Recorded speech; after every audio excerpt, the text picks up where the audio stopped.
Welcome to Watchman on the Wall, a daily outreach of Southwest Radio Ministries and SWRC.com. God is still on the throne, and prayer changes things. Today, Dennis Cuddy continues his look behind the curtain of the Great Reset. And then a little later, biblical archaeologist Clayton Van Huss will help us stay biblically grounded. Each year, we produce a calendar to raise funds for our prison ministry. The special ministry provides Bibles, resources, prayer, and encouragement to prisoners across the country.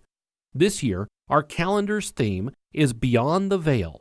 Created by Marginal Mysteries host Micah Van Huss, the Beyond the Veil 2026 calendar includes stunning imagery, the major Jewish holidays, a guide for reading through the Bible in a year, and the special Get One, Give Two initiative. That means for every calendar you order, we provide 2 free calendars for the incarcerated folks through our prison ministry. This calendar, with its one-of-a-kind images, is perfect for daily encouragement, Bible study inspiration, and during the Christmas season, a meaningful gift. Order your Beyond the Veil calendar today when you call 1-800-652-1144. That's 1-800-652-1144. You can also order on our website, swrc.com, and we have very special discounts for folks that order multiple calendars. This year's calendar is truly one that you don't want to miss out on. Order your calendars today. 1-800-652-1144. Here's our host, Dr. Larry Spargimino, and his guest, author Dennis Cuddy. We're back with Dr. Dennis Cuddy.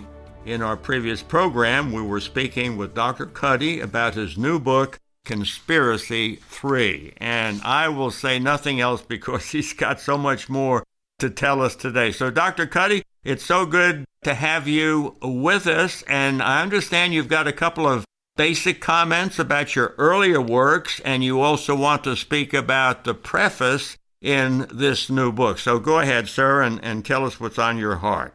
Okay. In terms of today, there is a secret communist plan coming to fulfillment.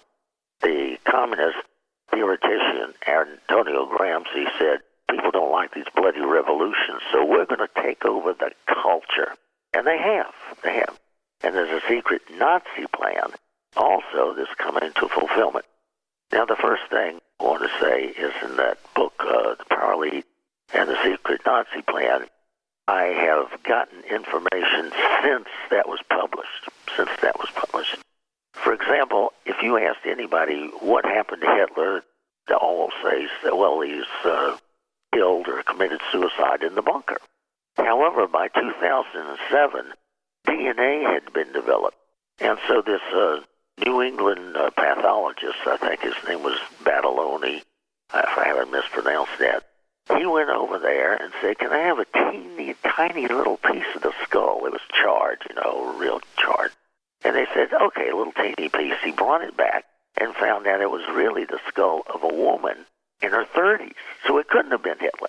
Right. So he actually survived, and I have a tape here of him in Argentina deep. What happened was people would look in the National Archives for information on Hitler. They wouldn't find it. You have to look on the U-boats, that's their submarines.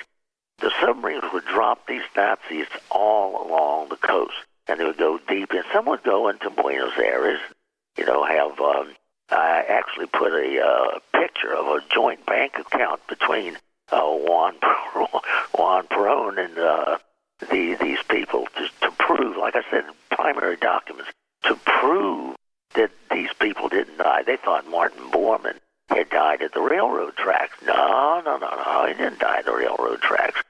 The Nazis were very, very, the evil, but masterminds, they would have a specific stalag, and their job would be to create false images, false people. Right. There's a book by a very good British newspaper guy, The Strange Death of Heinrich Müller. And the reason he says strange death is that the dueling scar doesn't match, the dental work doesn't match. So a lot of these people who are supposedly dead really weren't dead.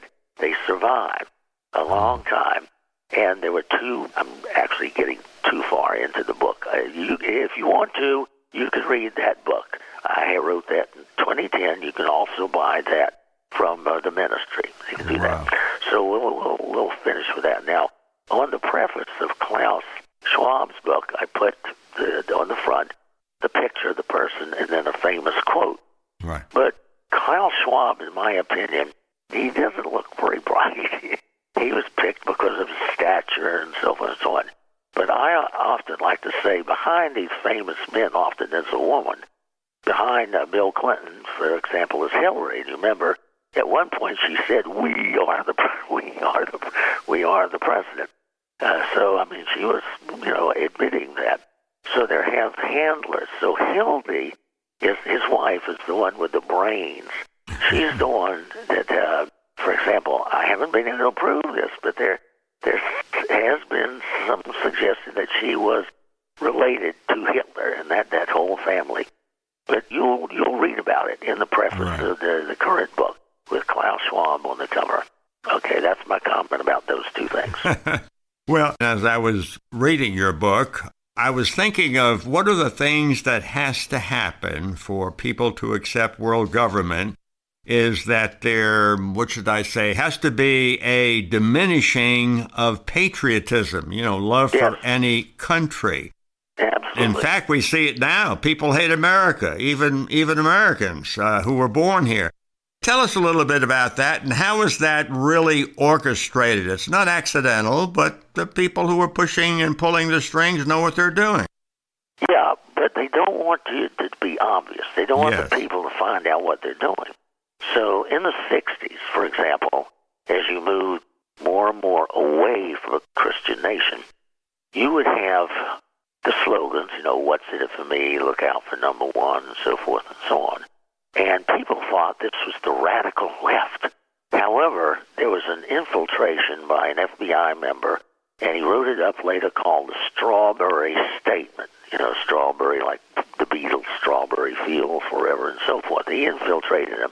And what he found out was it wasn't controlled by the left. It was really controlled by the right.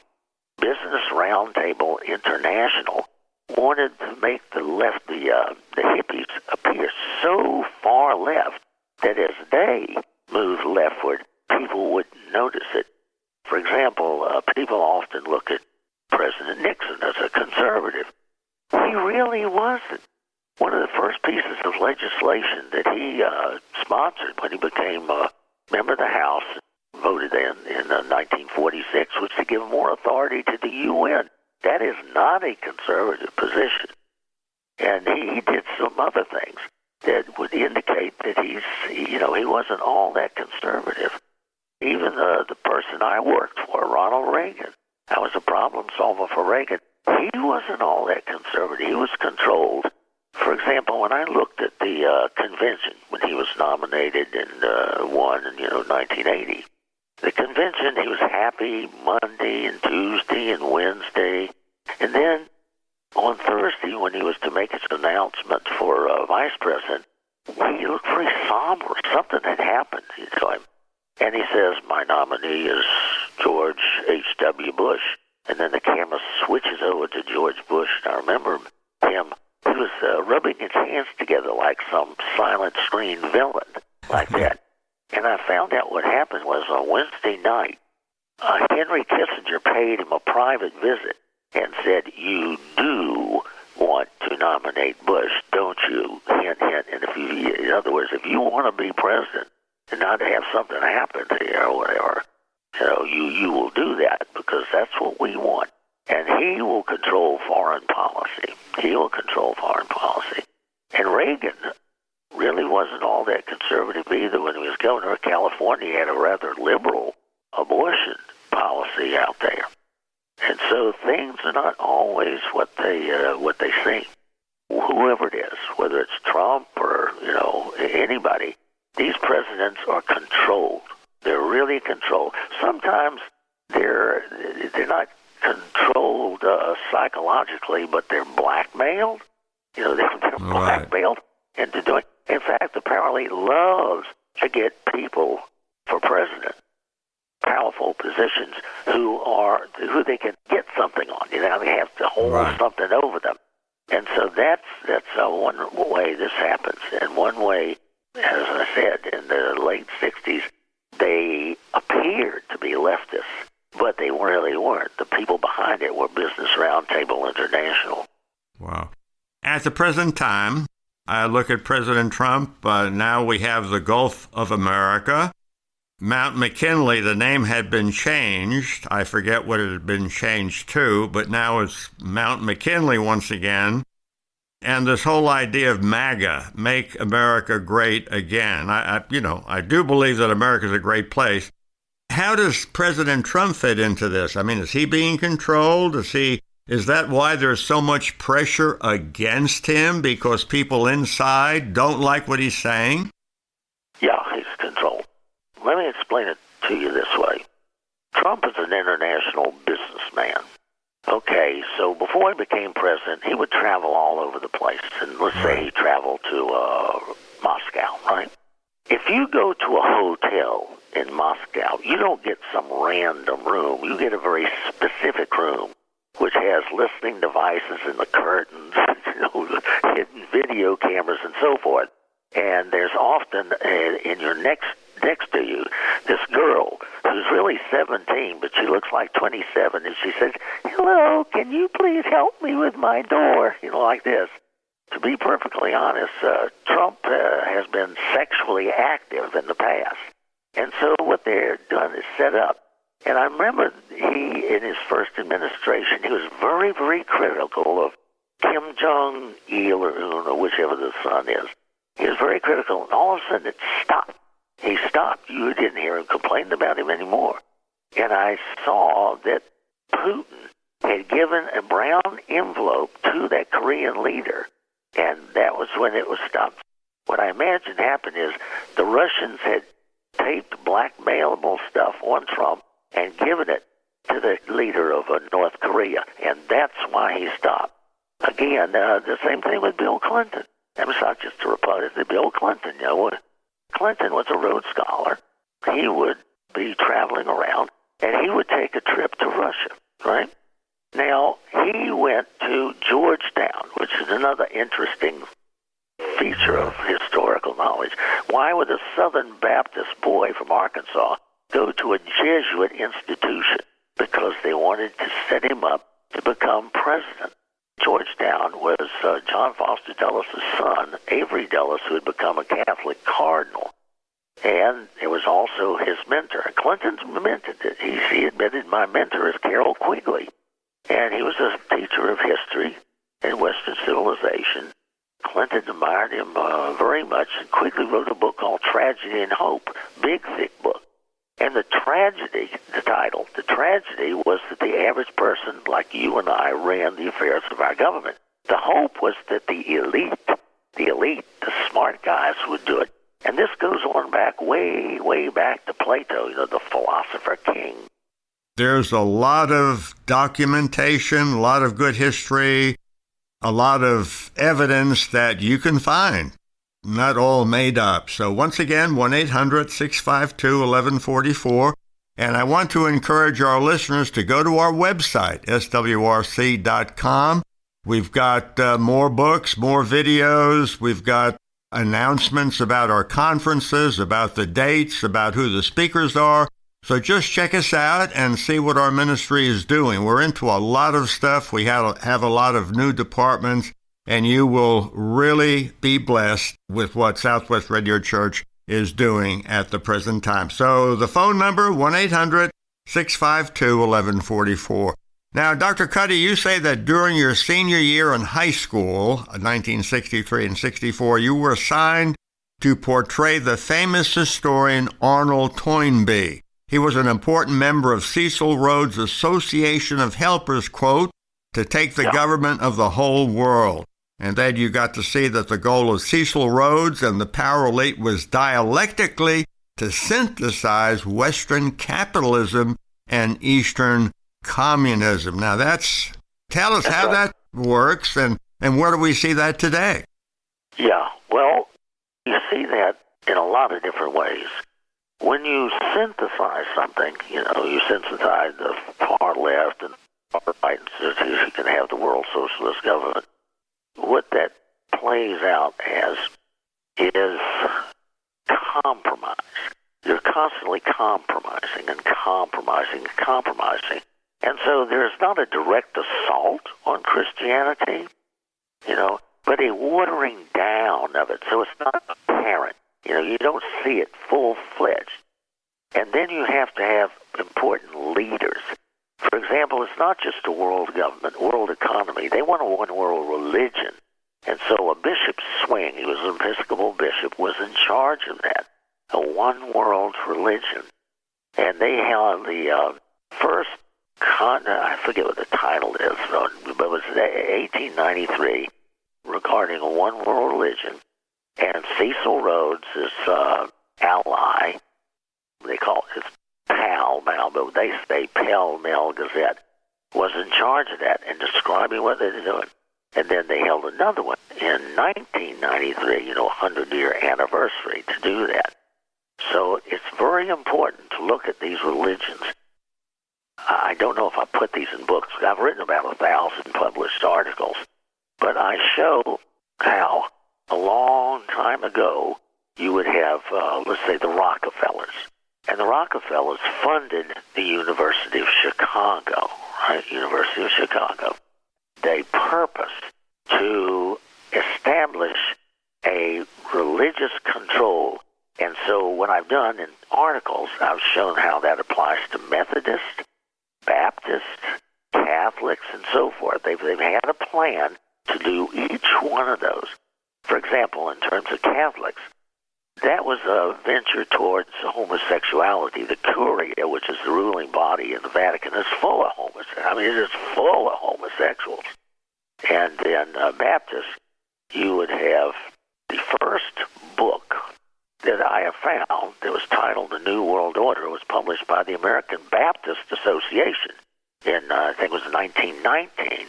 And it's all about how you have to compromise. You have to compromise to have a world government.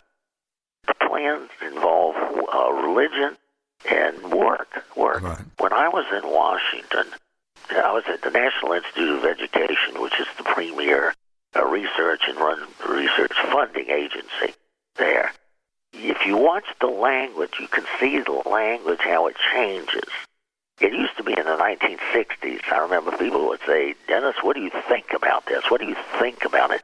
They didn't do that in Washington. They said, how do you feel about it? How do you feel? Wow. And because feelings can be manipulated. So there's a psychological point in all of this in terms of one world religion, the Baptist, the Methodist. There's this little book printed by the Methodists, and to show what they would be doing. And so they got the Methodists to such an extent controlled that the Planned Parenthood office in Washington, D.C. is in the Methodist building. It used to be all Christians were pretty much against abortion. In fact, Susan B. Anthony and Elizabeth Cady Stanton, first feminists, published in the middle 1800s, in which they said abortion is child murder. Wow. And it was very clear. But once you water it down, people's commitment, you quicken the pace of human life, get the men and women at odds, and, one uses the other, and so forth and so on. It's a very slow process, goes back 200 years, how they've thought this out, all the way to today, to ruin or destroy, was their goal, Christianity. Amen. Well, the point you made, you spoke about, well, how do you feel?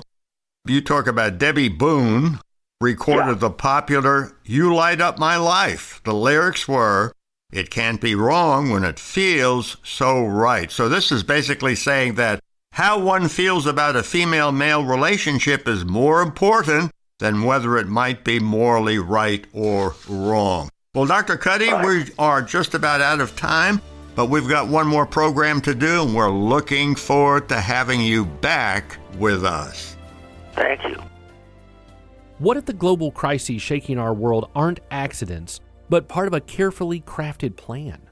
In Dennis Cuddy's brand new book, Conspiracy 3, Uncover the chilling connections between Klaus Schwab, the legacy of Nazi ideology, and the push for a one-world government.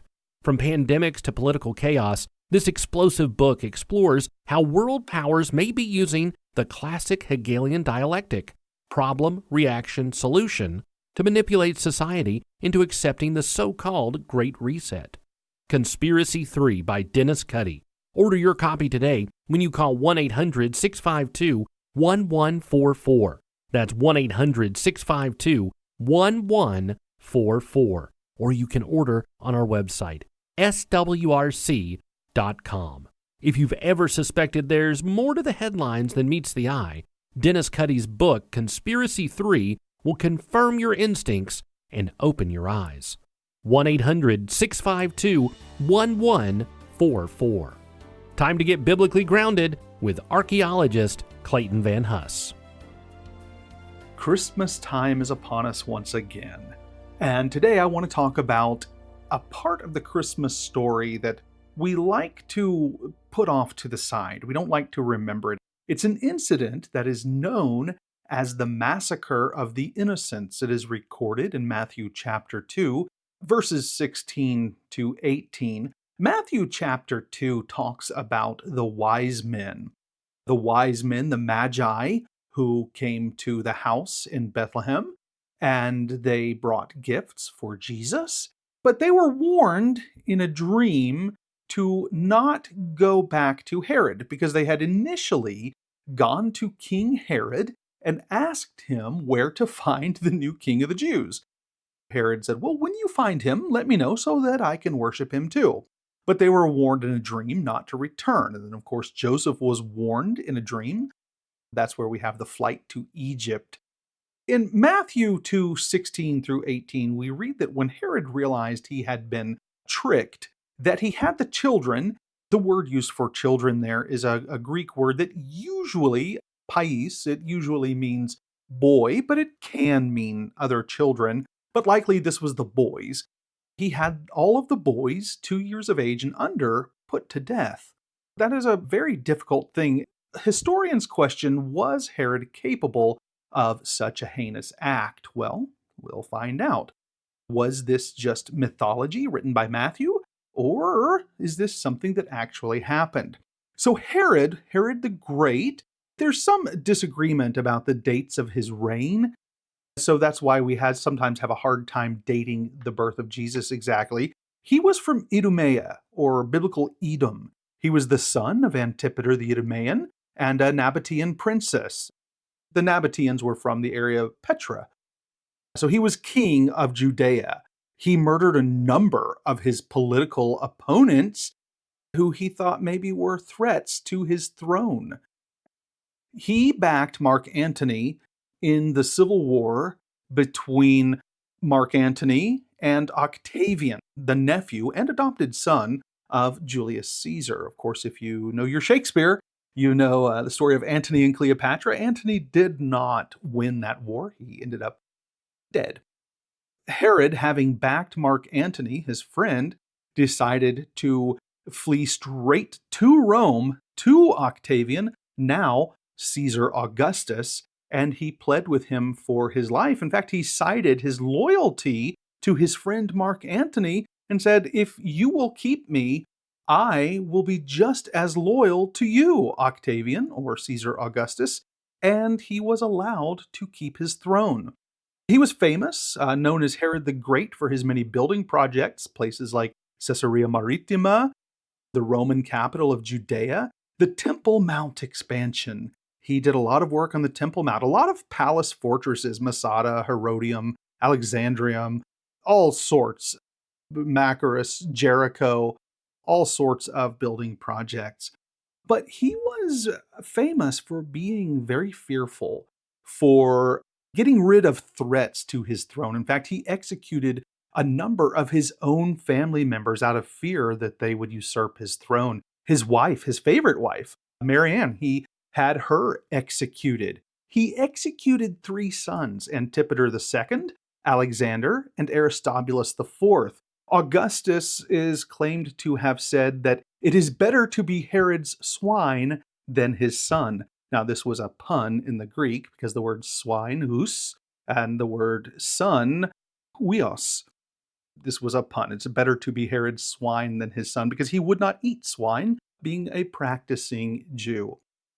He called for the execution of religious leaders upon his own death. He said, when he died, he said, kill all these religious leaders. And thankfully, that command was not followed through. What he wanted was for the people to mourn when he died, and he knew that they would not mourn his own passing. Was he capable of executing anyone he thought was in the way of his throne? Yes, he was absolutely capable. In fact, his palace at Herodium, if you've ever visited there, overlooks the little town of Bethlehem. You can go to Bethlehem, there's a hotel, you can go up to a platform, and you can look out at Nativity Square, where the Church of the Nativity is, and Herodium looms in the background, built out of an old volcano, kind of like Mount Doom, overlooking Bethlehem. And you kind of wonder, was Herod there on this mountain when he made this order to kill the boys? And people say, well, it would have been recorded in history, perhaps, but why was it not recorded?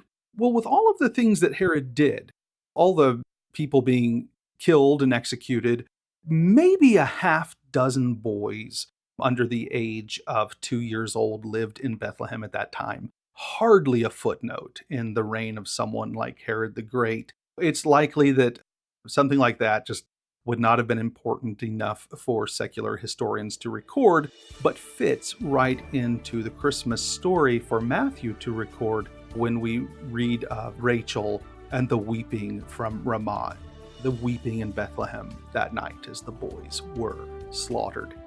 This is very likely a thing historically to have happened, and the Bible records that it did indeed happen.